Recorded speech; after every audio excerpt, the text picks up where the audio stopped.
Yeah, so today we're going to talk about the three characteristics. And for those of you that aren't familiar with them, the three characteristics are three aspects of experience that are a super important part of Vipassana mindfulness meditation. And they're parts of experience that we're not aware of in our normal day-to-day life necessarily. The state of consciousness that we go about our days in and interact with people and do our jobs in, we often turn away from these parts of experience. And so bringing them into the practice in a really conscious way and engaging with them at all different levels, from a kind of conceptual level and a phenomenological level, it can really open up aspects of our experience that we weren't aware of before. And these three characteristics also have a very good ability at opening up space in our experience. So if we can engage with them, they can create a huge amount of space in our mind.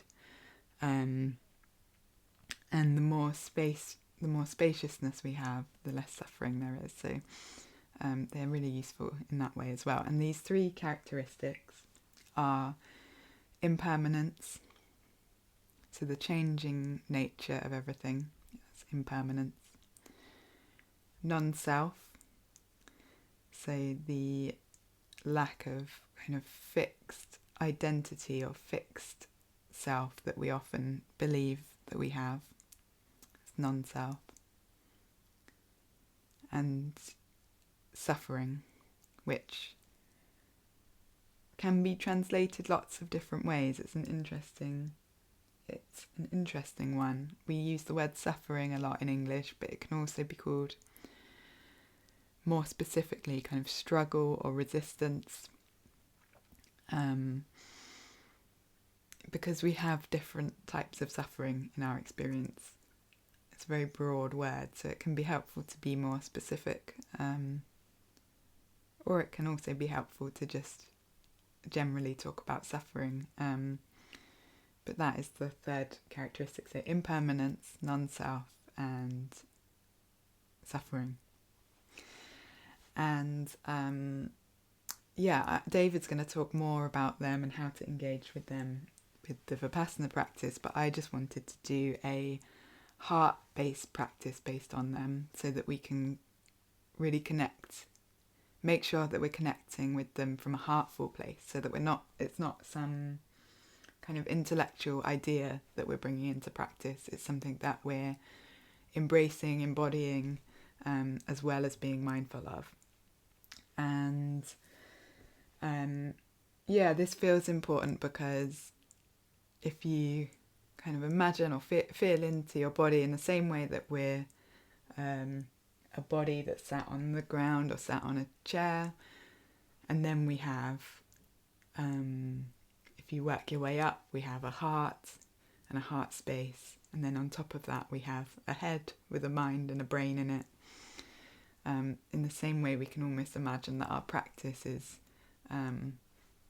it's like this embodied experience with a big open heart, and then on top of that we have mindfulness. If you get the base of that, if you get the embodiment and the heartfulness really kind of like open and engaged and present, then it makes the mindfulness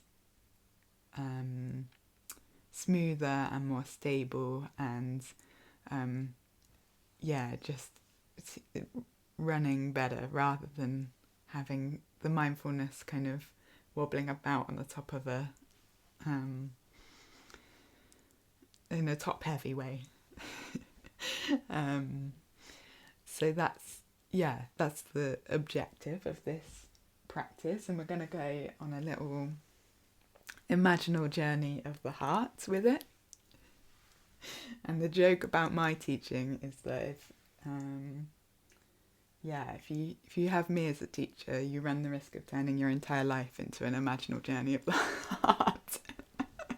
So hopefully, hopefully you're up for that this morning, and we can go on a journey together, and we'll see where we end up. So if you get comfy in your posture, time for a quick stretch beforehand if you want, or you can just settle in.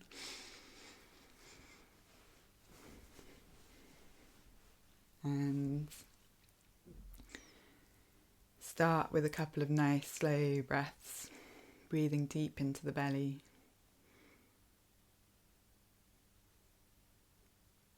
And breathing out through the nose.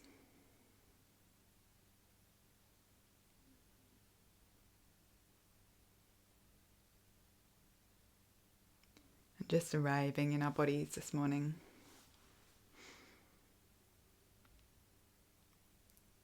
Giving the message to our bodies that we're safe through these nice slow breaths.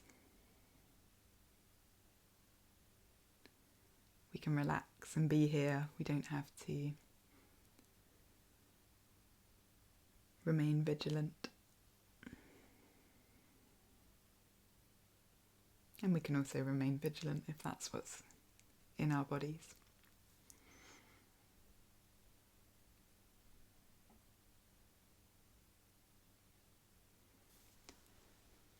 And taking a couple of breaths into the heart space.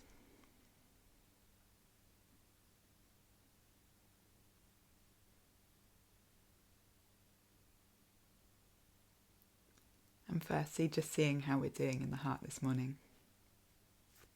Making space for whatever it is.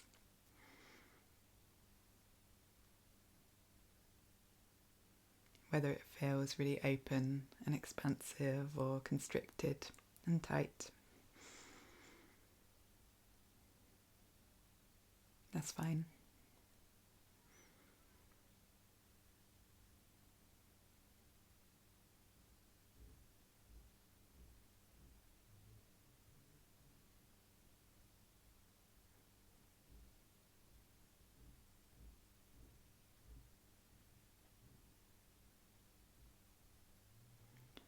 Maybe even just asking our heart if there's anything it would like to say before we start. Giving it a bit of space.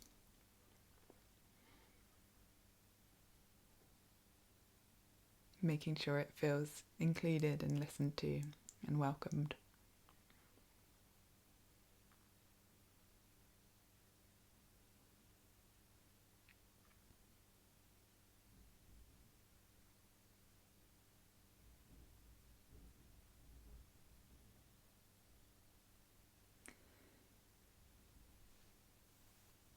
And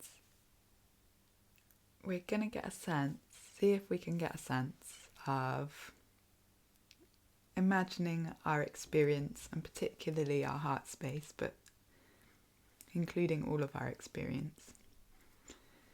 Just seeing if we can get a sense of if our experience in our heart space was a landscape, what sort of landscape would it be at this moment in time? Is it a jungle or a forest? Is it a vast ocean or a coral reef? A meadow, mountains?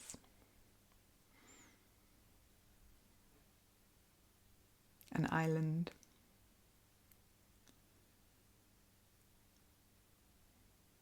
A desert?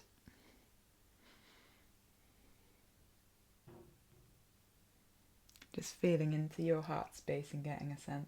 And that can be, you could imagine it as a visual, could just be a sort of intuition that comes to you.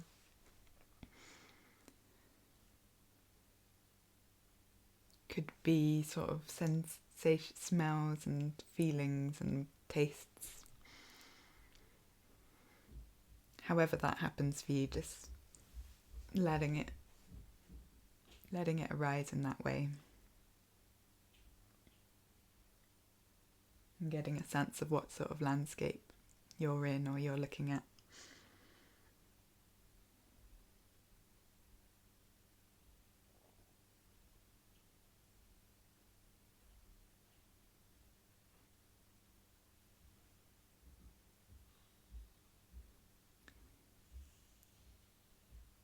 And we're going to bring in impermanence to this landscape. And with a sense of impermanence, we're going to think about the weather in our landscape. And depending on your landscape, might depend what sort of weathers that you get. You might get some rain clouds coming through, beautiful sunshine, storms.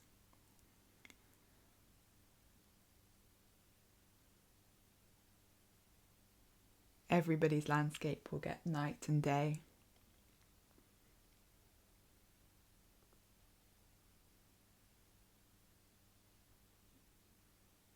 Beautiful blue skies and a sky full of stars. And the impermanent nature of our experience is really pointing to the fact that there's no final weather state. There's no one weather state. There's no final weather state. The weather's always shifting, always moving. Especially if you live in the UK, where you get all the weathers in one day.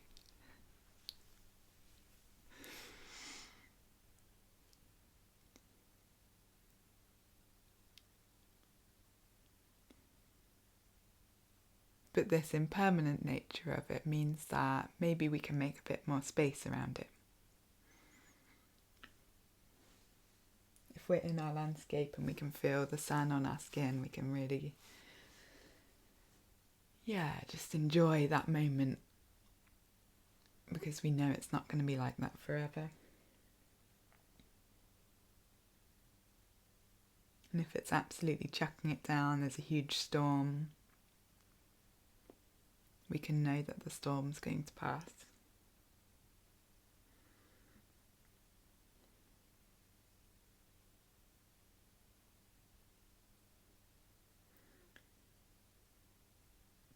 And our landscape needs all the weathers. It needs the rain, it needs the sun in order to thrive.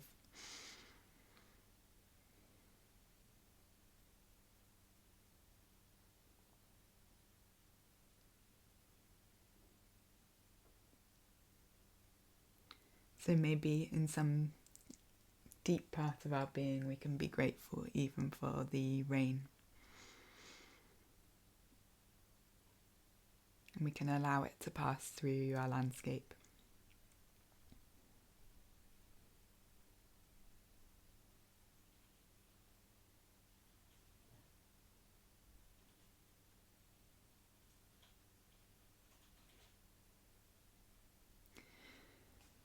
And the next characteristic with our landscape is a sense of non-self.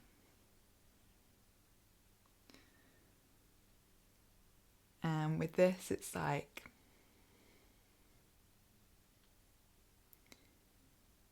recognizing that the landscape is a wilderness.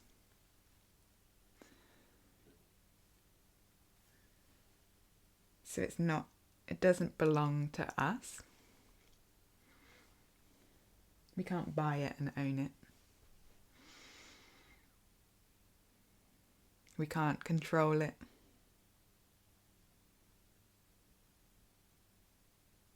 It's just the wilderness doing its thing.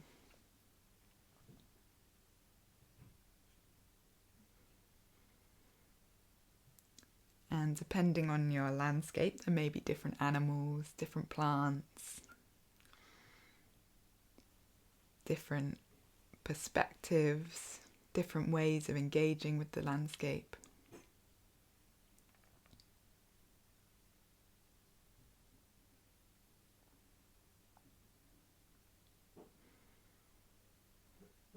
It's not one fixed thing. So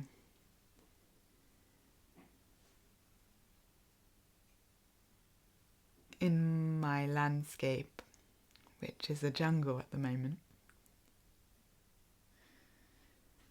if I zoom really far down into the soil, there's just like a million bugs. There's so many bugs. And just bacteria and leaves rotting, and it's amazing. It's so full of life down there.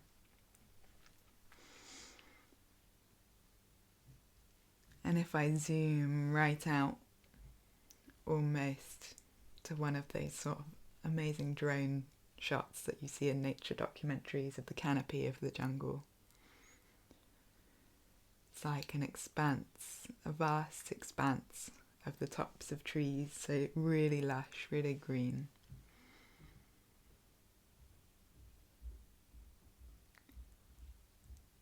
And if I go somewhere in the middle, there's a bunch of mammals hanging out. Maybe some elephants, some monkeys hanging out in the trees. And to them, the jungle is a very different thing to either of those perspectives.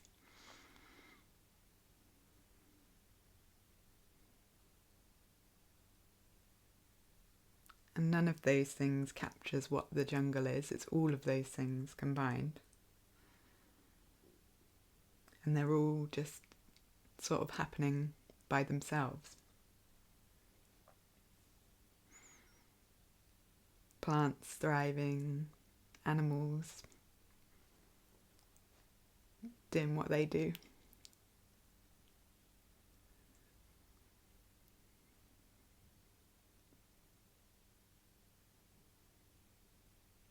Weather's coming and going. And our landscape lives in symbiosis with its weather as well. It's not separate from it.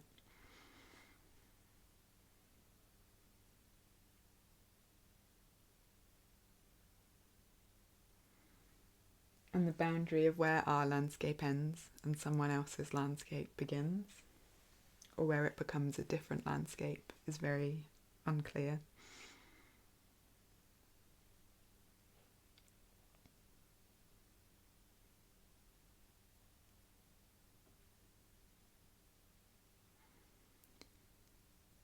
And in this way that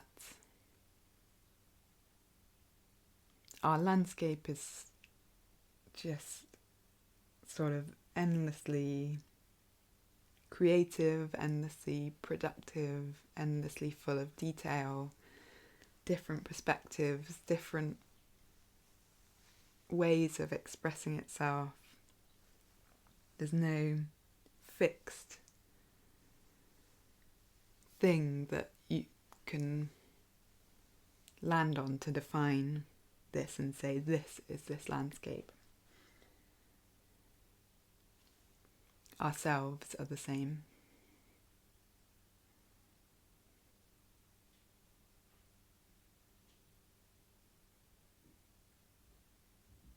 It doesn't mean that we don't have a personal, it's not personal. Our landscapes can feel incredibly personal, incredibly meaningful.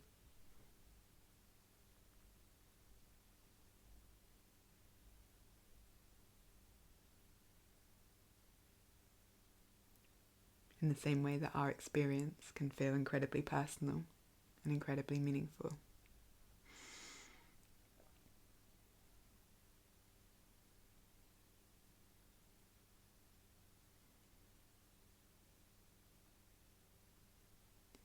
It's more that there's just not, we don't need to define it so tightly. We can allow the landscape to be the landscape. We can allow all these rich, different parts of us to express themselves.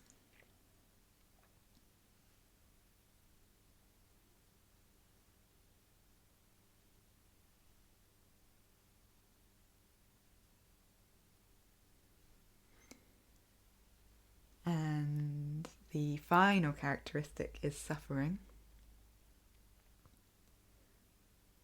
And there's two types of suffering I would like to bring into our landscape.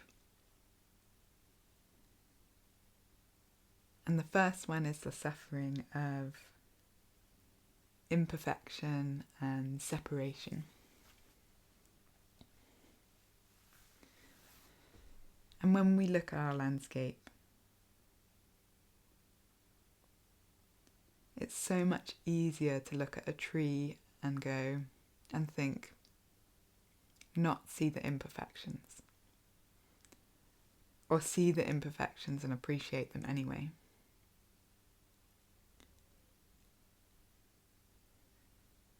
Nature is so obviously a chaotic mess, basically all the time. And it's part of what makes it wonderful.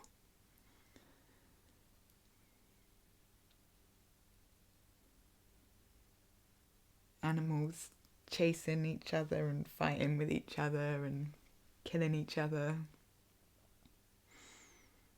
Plants growing in all sorts of crazy and interesting ways.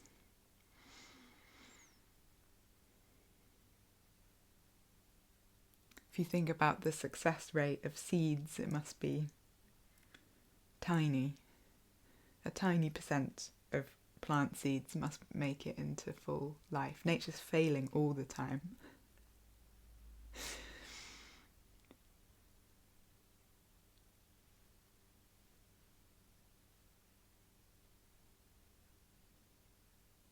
And just spend a bit of time in your landscape looking a bit closer and seeing these imperfections.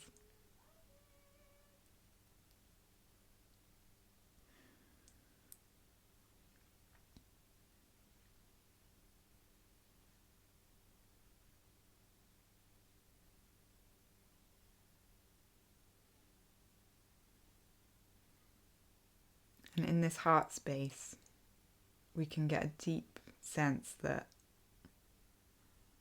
these imperfections, they're kind of part and parcel of life, really.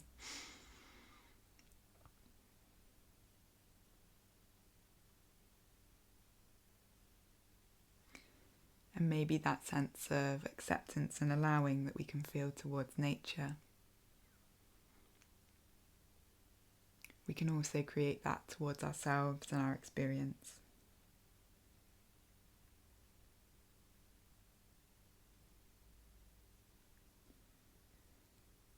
For some reason, it's a really hard thing to do. It's so much easier to just judge ourselves and see all the imperfections as ways in which we're bad.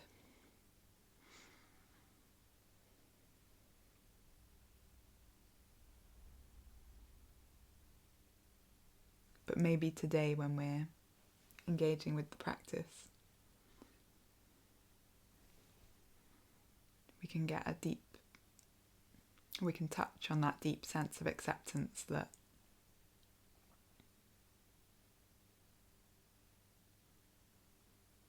imperfection is just baked into our being in the same way that it's baked into nature. We don't need to be perfect.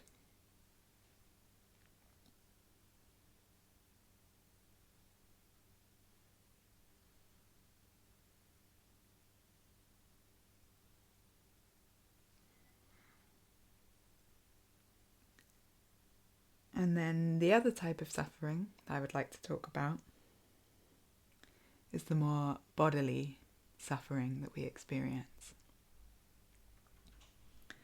So it's one thing to see the imperfections in nature and be cool with it.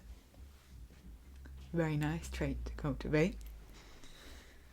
It's another thing to have to survive in the wilderness with life's difficulties, nature's harshness,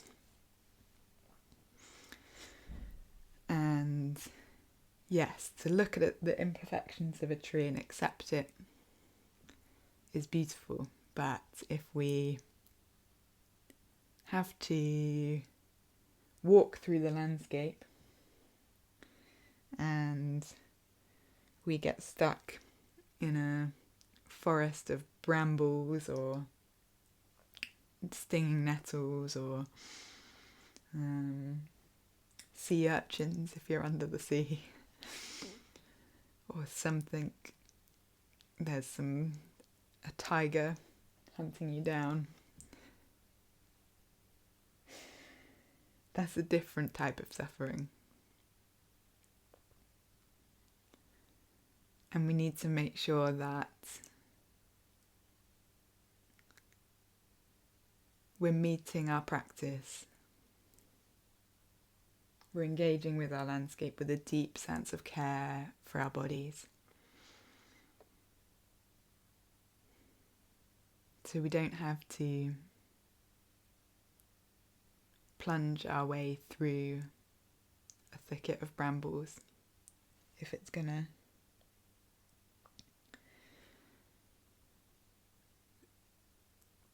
give us loads of cuts and scratches.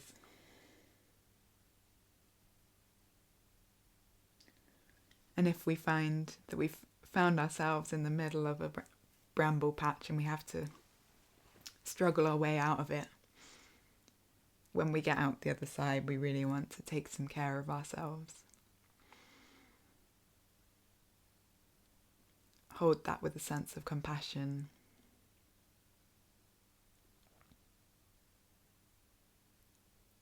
The same can be true with the weather. If a big storm's coming through, it can be wise to find some shelter, somewhere we know we can rest safely.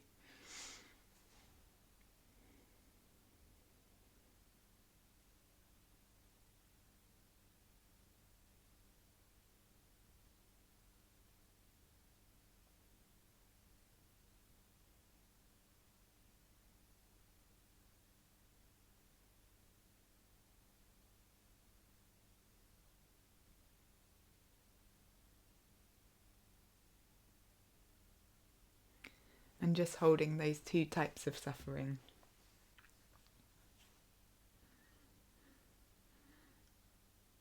So we can see the imperfections and not worry about them. We can accept them.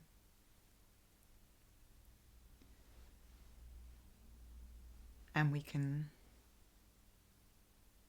really hold a deep sense of care for the struggles that we face, the difficulties that come up, the painful emotions,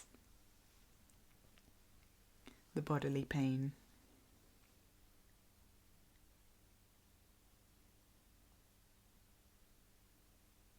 And acknowledge that it's hard. It's hard existing in nature.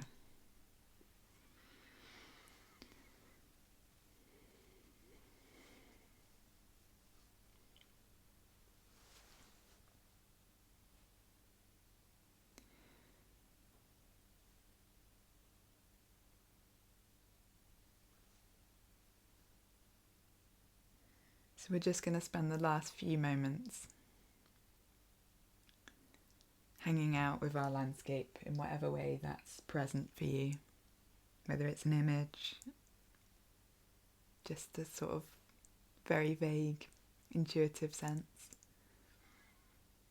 whether it's like a dream world that you can inhabit or something that you're looking at. However it presents to you, we're just going to spend the last few minutes hanging out there and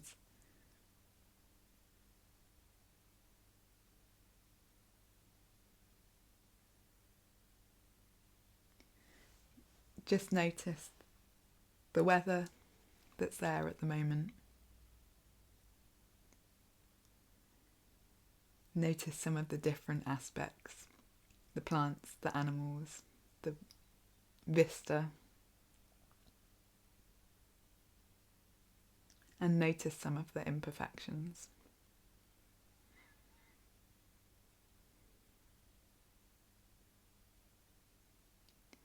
And see if there's something that you could almost use as a symbol to remind you of this place.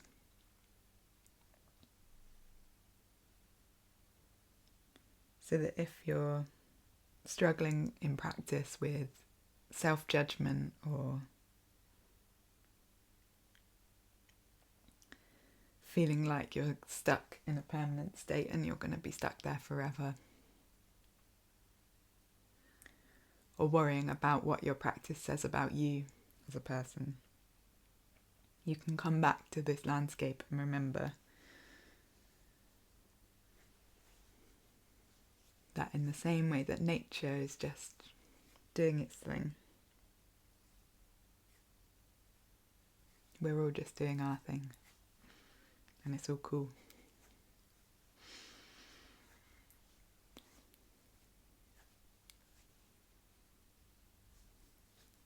So we'll just spend a few minutes hanging out in the landscape of our heart.